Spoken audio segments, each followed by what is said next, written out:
Olá a todos, eu me chamo Paulo Apolônio Filho, sou residente do segundo ano de serviço de neurocirurgia do Hospital de Base do Distrito Federal e dando continuidade no nosso curso de neuro-oncologia, curso esse que é orientado pelos nossos preceptores Dr. Maurício, Dr. Alain e Dr. Bernardo. Hoje vou falar um pouco sobre metástases cerebrais. Bom, esse é um assunto extremamente importante, né, visto que as metástases cerebrais são os tumores cerebrais mais comuns, abrangendo um pouco mais da metade destes. Em pacientes com doenças malignas sistêmicas, a gente vai ver o envolvimento do sistema nervoso central com metástase e tudo mais em aproximadamente 10 a 30% daqueles pacientes adultos e em 6 a 10% dos pacientes pediátricos. A rota de disseminação desse tumor geralmente é uma rota hematogênica, apesar de que a gente pode também ter uma extensão local da doença, né? E as metástases solitárias, que é o que a gente chama aqueles tumores únicos e tudo mais, a gente vai ver um pouco mais à frente sobre as nossas técnicas diagnósticas, né? Mas quando a gente tem esse diagnóstico numa tomografia, 50% vão ser solitários, né? Então metade ali vão ser lesões únicas, o que influencia diretamente na nossa opção de tratamento. E ainda assim, é tão importante a gente refinar esse diagnóstico e essa estadiamento correto da doença, porque dessas que são solitárias, se a gente pega esses mesmos pacientes e submete eles a um exame mais específico, mais sensível, que seria a ressonância, apenas menos de 30% vão ser realmente lesões solitárias. Então, um número bem reduzido e que vai influenciar lá nas nossas opções terapêuticas mais à frente. E ainda mais importante a gente falar sobre esse tema, né? Tendo em vista que nos últimos anos a gente tem visto um aumento do número de metástases cerebrais, de doenças sistêmicas envolvendo o nosso sistema nervoso central. Isso vai ocorrer principalmente, né, pelo aumento da sobrevida que a gente tem visto nesses pacientes oncológicos, com uma melhora aí do resultado do tratamento do câncer sistêmico, isso acaba se tornando um pouco mais comum. Assim como também o avanço no diagnóstico, né, dessas condições. Então, hoje, com uma disponibilidade maior de exames de imagens confiáveis, a tomografia, principalmente a ressonância, como a gente já antecipou, a gente tem uma maior capacidade de diagnosticar esses tumores. Também falando em relação aos tratamentos quimioterápicos, dois pontos importantes. O primeiro é que a maioria desses tratamentos não vai atravessar a nossa barreira hematoencefálica, então a gente vai ter com isso, né, um local favorável ao crescimento de tais lesões, assim como também, além desse efeito de não acabar agindo ali no sistema nervoso central, alguns ainda podem, quimioterápicos podem enfraquecer a barreira hematoencefálica, sendo outro fator influenciável também para a gente poder ter esse tipo de lesão. Quando a gente conversa aí para, né, ver qual é o local primário assim, que está dando essa metástase ao nosso sistema nervoso central, apesar de ser um fator um pouco variável em relação aos estudos, né? Mas o que a gente mais observa é que os carcinomas são os principais tumores que geram metástases ao sistema nervoso central, incluindo ali o carcinoma, né, de pulmão, mama, rim e colo retal. Se a gente junta os dois tipos de tumores mais comuns na nossa população, excluindo os tumores de pele, que seria o câncer de pulmão e mama, esses tumores juntos compreendem mais de 50% das metástases cerebrais. Dado interessante, né, que quando a gente analisa esse foco primário a partir de autópsias, o tumor de pulmão foi responsável por 44% das metástases, seguido de mama aí, com 10%, tumor de célula renal, então envolvendo ali o rim, 7%, os tumores gastrointestinais, principalmente colo retal, 6%, e o melanoma, outro tumor também que a gente vai ver que ser bastante envolvido, aí aproximadamente 3%. A gente pode também não conseguir achar um foco e considerar essa metástase como de foco indefinido, e isso representou nesse estudo e com análise através de autópsia aproximadamente 10% desses pacientes. Quando a gente fala na população pediátrica, eu só quis trazer essa fonte de forma rápida, e apesar de não ser muito nosso foco nesse curso, mas é um pouco diferente, né? A gente vai ter os tumores mais específicos dessa população e que seriam mais responsáveis por essa metástase, como por exemplo neuroblastomas, o rabdomiosarcoma e o tumor de Wilm.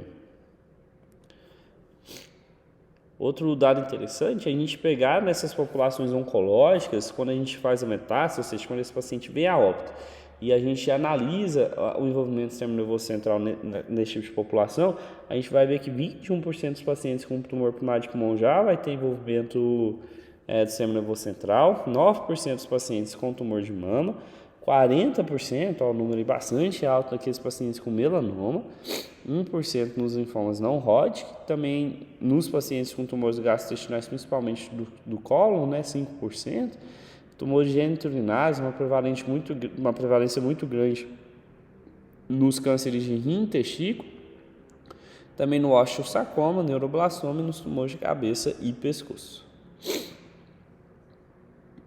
Bom, falando um pouco sobre a localização das metástases no sistema nervoso central, a grande maioria, né, aproximadamente 75%, vai desenvolver essas lesões intraparenquimatosas mesmo, mas a gente também pode ter as doenças esparramadas, difusas nas meninges, gerando o que a gente chama de meningite carcinomatosa. Esse é um tipo à parte de envolvimento do sistema nervoso central para doenças sistêmicas e que a gente vai ter uma aula específica sobre, por isso a gente não vai aprofundar tanto na nossa conversa de hoje. O local mais comum da incidência de metástase no parênquima é posterior à fissura de Silvius, próximo à junção dos lobos temporal, parietal e occipital.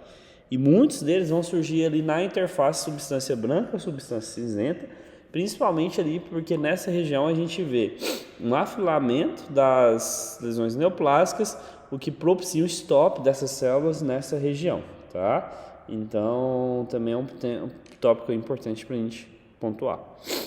Outro local bem comum também é o cerebelo, representando aproximadamente 16% das metástases. Relembrando que, assim como a gente já antecipou lá no começo da aula, no cerebelo os tumores metastáticos são os mais comuns. Então, o tumor metastático é o tumor mais comum da fossa posterior.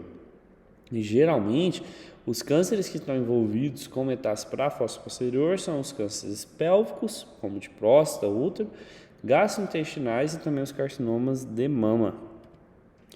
Nessa ressonância aqui a gente vê um exemplo de um envolvimento de lesão expansiva na fossa posterior.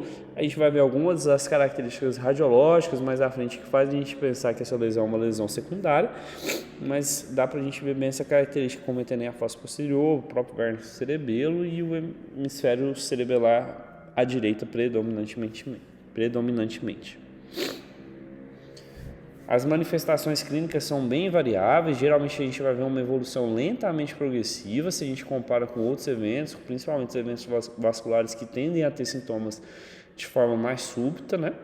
Esses sinais e sintomas podem ter envolvimentos fisiopatológicos diferentes, a gente pode ter sintomas decorrentes do aumento da pressão intracraniana, seja por efeito de massa, pelo volume daquele tumor, ou até mesmo por uma hidrocefalia obstrutiva ali. O tumor pode, por exemplo, tumores de fossa posteriores que colabam com o arco ventrículo e impedem uma circulação fisiológica do líquor, também pode acontecer. E aí alguns dos tumores que a gente tem, que são exemplificados por essas condições, alguns dos sintomas, seria a cefaleia, que é o sintoma mais comum no paciente oncológico, e que a gente tem que sempre ligar o sinal de alarme para investigar o envolvimento do sistema nervoso central nesses pacientes. A cefaleia vai ocorrer em aproximadamente 50% desses doentes, e também náuseas e ou vômitos é um sintoma bem característico. Déficits focais também pode acontecer, geralmente vão ser decorrentes da compressão do parênquima por essas células neoplásicas e ou pelo edema peritumoral. A gente vai ver que é bem comum, uma característica de lesões neoplásicas ter esse edema vasogênico ali ao redor bem intenso, geralmente até desproporcional em relação ao tamanho da lesão. Então também esse edema pode ser responsável pela fisiopatologia desses sintomas. Convulsões é um outro sintoma que pode ocorrer, geralmente ocorre em apenas 15% dos casos. Mudança do estado mental, apatia, depressão, letargia, confusão. Então, esses sintomas psiquiátricos aí, em um paciente oncológico não pode passar desapercebido, A gente tem que cogitar essa questão da progressão da doença do sistema nervoso central e também fazer uma investigação apropriada. Também a gente pode ter sintomas, sugerindo eventos vasculares, como um ataque isquêmico transitório, por exemplo, e esses sintomas eles podem ocorrer tanto por compressão ou oclusão dos vasos pelas células tumorais ou mesmo hemorragias intratumoral. Alguns aí dos diagnósticos diferenciais que a gente deve incluir na investigação dessas lesões são os tumores primários do sistema nervoso central, os gliomas, glioblastomas, astrocitomas, também as desordens infecciosas, né, envolvimento do sistema nervoso central na toxoplasmose, neurocicercose, entre outros. A leucoencefalopatia multifocal progressiva naqueles pacientes imunodeprimidos, doenças desmielinizantes, as doenças vasculares, seja tanto por eventos hemorrágicos quanto isquêmicos, e ainda próprio efeito dos tratamentos oncológicos, como por exemplo a radionecrose é uma complicação passiva de acontecer. Falando para fazer a questão diagnóstica, né? Como a gente já antecipou lá no início da aula, a ressonância magnética de crânio com contraste é hoje o exame de escolha para o diagnóstico das metástases cerebrais. A despeito que, né, de forma inicial a gente já tem muito a questão da tomografia, é importante frisar isso, né, que a ressonância magnética tem uma sensibilidade adequada e mais precisa para esse tipo de diagnóstico. Geralmente essas lesões surgem como massas não complicadas, ou seja, massas ali bem delimitadas, circunscritas, discretas e que costumam captar o contraste. Entretanto, elas podem apresentar de maneiras variáveis, né? Podem ter conteúdo cístico, sólido cístico, entre outros achados.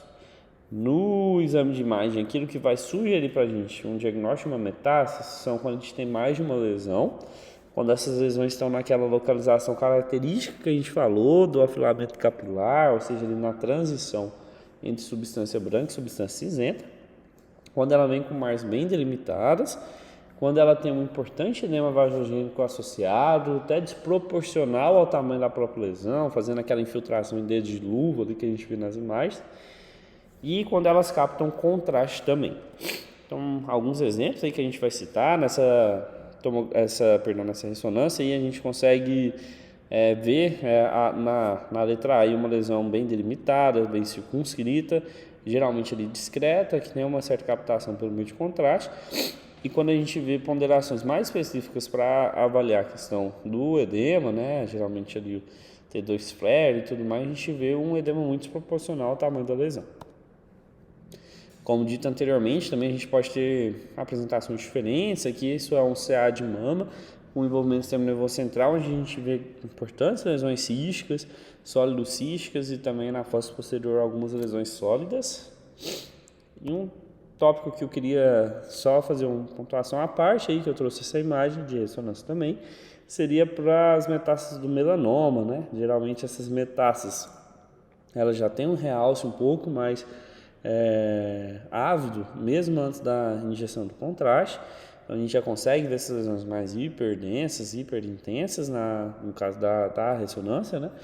E isso acontece principalmente pela presença da melanina, né? Então a melanina é um fator importante aí que já favorece para a gente essa visualização mais característica. E além disso, também as metástases do melanoma são bastante envolvidas com eventos hemorrágicos, seja microhemorragias ou até hemorragias mais extensas, e que isso também é um diagnóstico diferencial para a gente ponderar. A biópsia é sempre bem empregada, né, principalmente quando a gente tem dúvida ali em relação ao diagnóstico. Ela vai ser particularmente importante naquelas lesões únicas que a gente é capaz tanto de ressecar para a biópsia, mas também para a excisão, né, completa ali tentar, né, a excisão da lesão. Um exemplo de que a biópsia é mais ainda importante do que a gente já frisou anteriormente são os tumores de implantação dural, principalmente nos pacientes com CA de mama. A gente sabe que o meningioma já tem uma incidência aumentada desse tipo de paciente e que, nesse caso, aí, o estudo de imagem pode não ser suficiente para a gente fazer uma diferenciação entre uma metástase com uma implantação dural ou um tumor originário do tecido da meningioma, né? Um exemplo é essa imagem que a gente vê. Essa é uma lesão metastática de uma paciente com CA de mama, né, o câncer primário dela, mas tem uma implantação bem característica, bem dural, que pode sim gerar para a gente alguma dúvida diagnóstica, né? Fatores que podem influenciar a gente a fazer esse diagnóstico diferencial somente pela imagem seria a presença de um contorno mais irregular, falando, né, a favor da metástase, assim como esse importante edema vasogênico associado também a gente vê mais em doenças metastáticas. Bom, ainda sobre o diagnóstico, né? Em relação à presença do diagnóstico de lesões suspeitas de metástase do sistema nervoso central, com o diagnóstico de lesões sistêmicas, cerca de 80% dos pacientes vão apresentar as metástases depois de já ter um diagnóstico de um câncer sistêmico.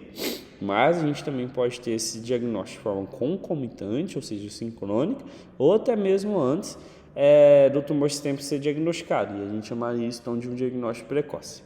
Caso então a gente tenha um diagnóstico de uma lesão que é suspeita de metástase cerebral e a gente tem um foco primário desconhecido, a gente vai ter que incluir um rastreio, né, para a gente fazer esse diagnóstico da lesão sistêmica.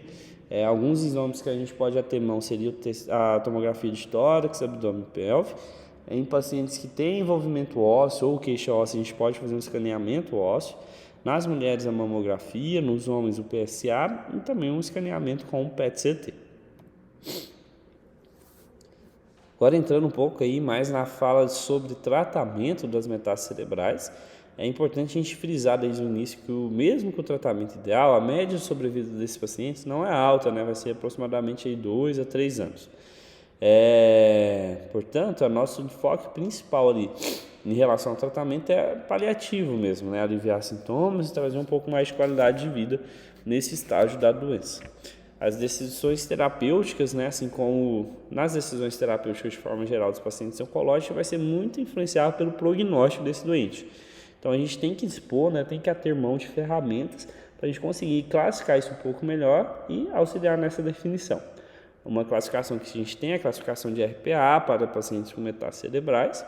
Essa classificação a gente vai dividir em 3 classes esses doentes, né? E com isso a gente consegue pormenorizar essa questão da sobrevida de uma forma um pouco mais fidedigna. Na classe 1, a gente vai ter aqueles pacientes com status performance, um KPS bom, que é maior que 70, pacientes mais jovens, com uma idade inferior a 65 anos, e que o tumor primário está controlado ou ausente e a lesão é única. Então, esse paciente é o que vai ter o melhor prognóstico, tem geralmente uma sobrevida aí de aproximadamente 7 meses, independente das nossas terapêuticas empregadas. Já a classe 3 seria aquela pior classe, com uma menor sobrevida, aquele paciente já tem um estado de performance ruim. Então a gente considera só o KPS aí, já para definir esse paciente com um prognóstico um pouco mais reservado. E com isso a gente define geralmente uma sobrevida de aproximadamente 2 meses. E aí na classe 2 entraria todos os outros, né, que não encaixam nem na classe 1 nem na classe 3. E aí esses pacientes teriam uma sobrevida de aproximadamente 4 meses.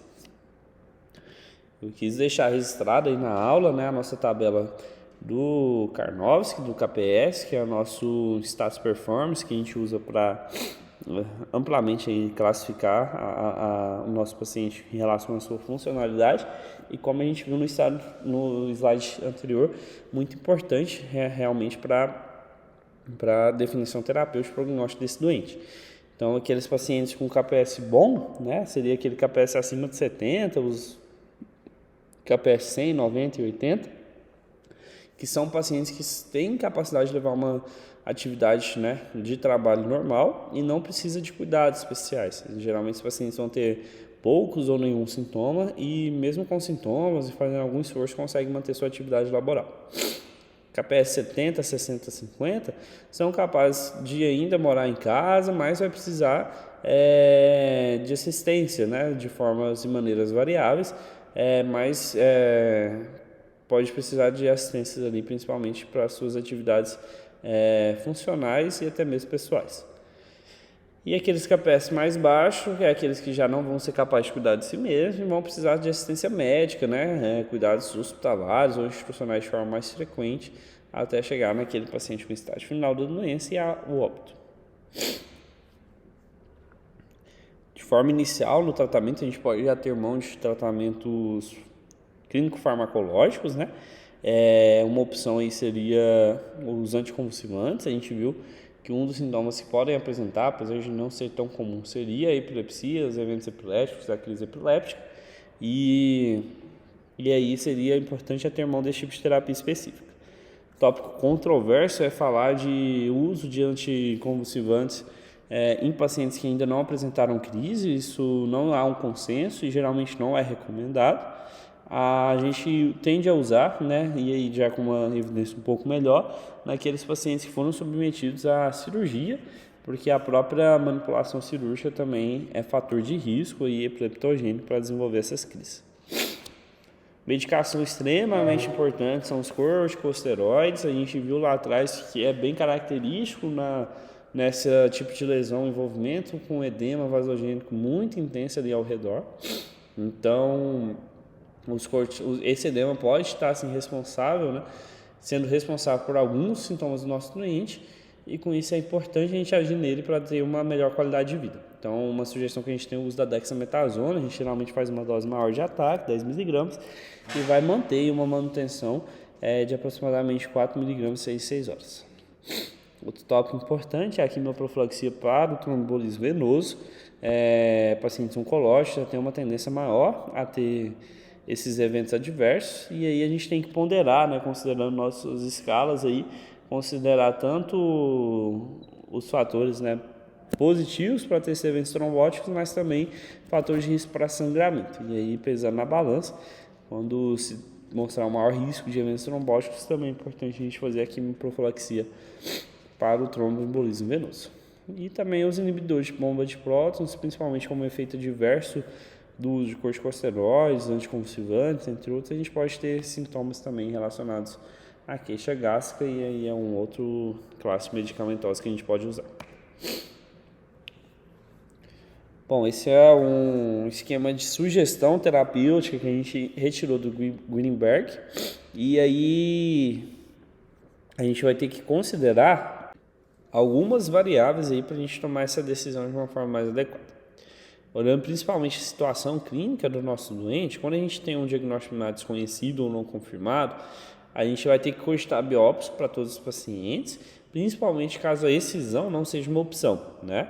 Já naqueles pacientes também, né, que já têm um câncer sistêmico generalizado sem controle, com uma curta expectativa de vida e um status performance ruim, a gente ainda pode continuar considerando a biópsia, ou considerar a radioterapia total, ou mesmo manter esse paciente sem tratamento e explicar bem ali para a família que trata-se de um prognóstico reservado, né?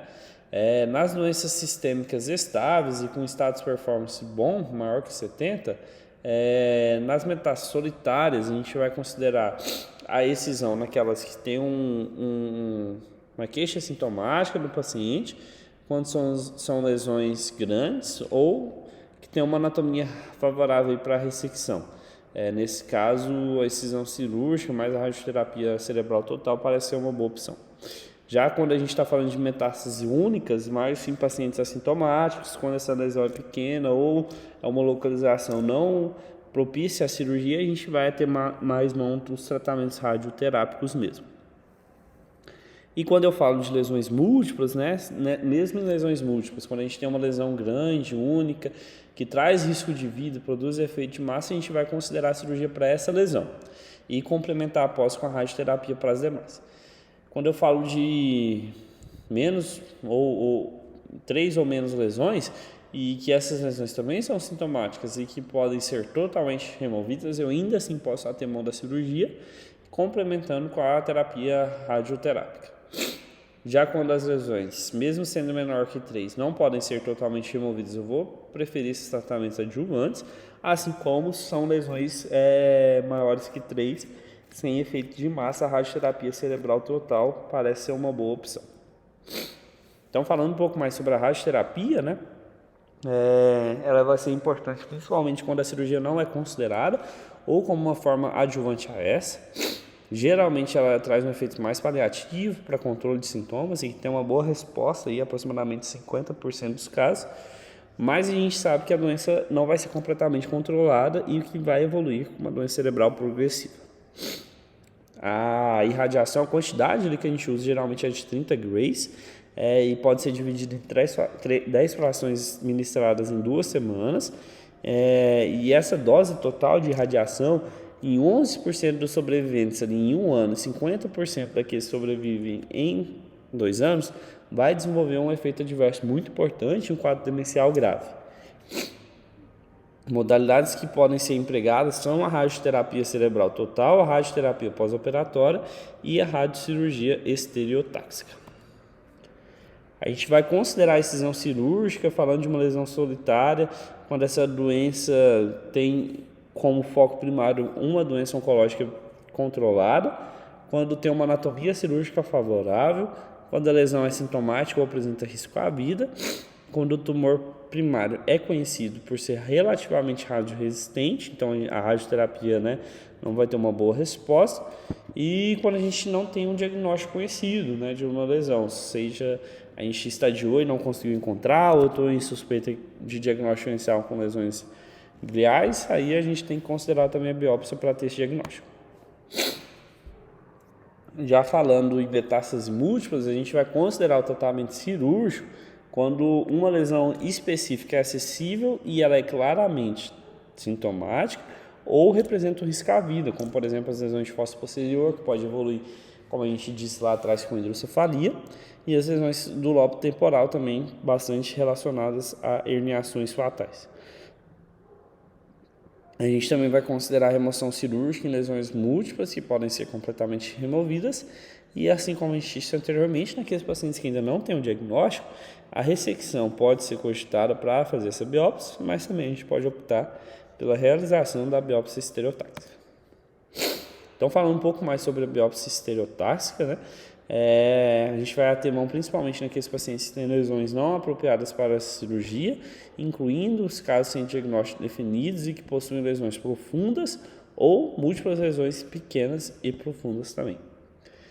Aqueles pacientes, como a gente disse lá atrás, que não são candidatos à ressecção cirúrgica, seja por uma condição médica ruim, já tem um KPS baixo, tem outras complicações clínicas associadas, tem uma condição neurológica ruim, ou uma doença oncológica muito ativa e expandindo, que também vai trazer uma sobrevida ruim para esse doente, a gente pode considerar mais o tratamento com a biópsia estereotáxica apenas para dar o diagnóstico e ver se seria possível a gente fazer terapias complementares.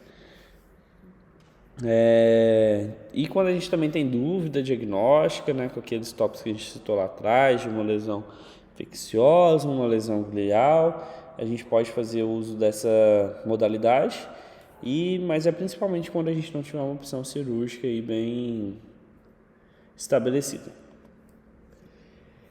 E num desfecho, né, a gente falando assim de resultados e prognóstico nesse paciente, a história natural desse doente, quando a gente tem os achados neurológicos, se a gente não faz nenhum tipo de terapia complementar, a média de sobrevida desses pacientes são de 1 mês, né? Então uma média de sobrevida bem curta. Se a gente usa só apenas os esteroides para controlar os sintomas, além dessa melhora na questão sintomatológica e de qualidade de vida, a gente vê uma resposta de aumento de sobrevida também, com uma sobrevida aí que, sem outros tratamentos, passaria para 2 meses. Já quando a gente fala de radioterapia cerebral total mais o uso de corticoide, a gente vai ter um aumento ainda maior da sobrevida.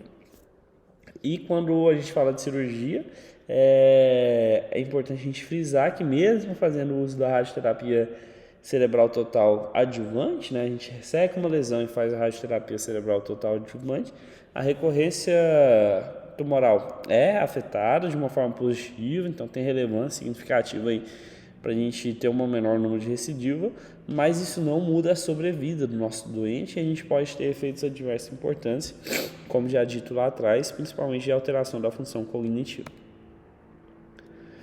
Bom, para sintetizar, eu quis trazer 3 fluxogramas do Instituto Nacional de Oncologia, falando um pouco sobre esse tópico de hoje das metástases cerebrais. Na apresentação clínica do nosso doente com metástase cerebral, a gente pode ter 2 tipos de pacientes diferentes, né? Aquele que a gente já tem o histórico oncológico e aquele que a gente não conhece esse antecedente, né? Nesses pacientes que desconhecem um câncer prévio, a gente vai ter que rastrear e tentar encontrar aquele foco primário, então a gente vai fazer aqueles exames como a gente já comentou, a tomografia de tórax, abdômen, pelve, realmente fazendo um rastreio neoplásico, a gente pode considerar o PET scan e outros testes, né, conforme indicado, como por exemplo na mulher, pensar em fazer mamografia, no homem o PSA, então também são coisas que a gente pode usar. Quando a gente não consegue localizar outro tumor passível para fazer a biópsia, a gente pode pensar na cirurgia para confirmar esse diagnóstico, né? E também para ressecar aquelas lesões maiores que estão trazendo efeito de massa ou sintomas mais consideráveis ao paciente. Naqueles pacientes que têm um diagnóstico recente, né? Naqueles pacientes que têm uma doença sistêmica já bem estabelecida e que têm tratamentos disponíveis e que vão afetar o curso dessa doença. E quando eu não consigo fazer a biópsia, ou a cirurgia, a gente pode considerar fazer a biópsia também, né? Já naqueles pacientes que conseguiu fazer esse achado de um tumor primário fora, ou que já tem um histórico oncológico, a gente também continua considerando a cirurgia para fazer retirada de lesões com efeito de massa ou sintomáticas. Naqueles pacientes que vão ter um tratamento adequado, ainda tem opções terapêuticas sistêmicas, entre outros. E aí, nesses pacientes com doenças sistêmicas, né, bem estabelecidas e tudo mais, a gente pode ter aquele paciente que já tem um diagnóstico um pouco mais ruim, que tem uma doença muito avançada e tem poucas opções de tratamento, e nesse caso, ao invés da cirurgia, a gente poderia fazer a radioterapia cerebral total, a radiocirurgia estereotaxia guiada, ou considerar realmente paliativar e ter cuidados apenas clínicos. Já nos pacientes, né, que tem um diagnóstico mais recente, tem outras opções de tratamento e tudo mais, a gente também pode ter mão dessas opções, principalmente da radiocirurgia cerebral guiada aí. E em contrapartida, aqueles pacientes que têm mais de uma lesão, ou seja, têm uma metástases cerebrais mais extensas, com maior número de lesões, a gente também pode continuar tendo os dois tipos de pacientes, né, que já tem um diagnóstico conhecido ou que desconhece essa informação de um câncer prévio. Nesses pacientes que desconhecem, a gente tem que fazer o estadiamento, o rastreio neoplásico, como a gente já disse anteriormente.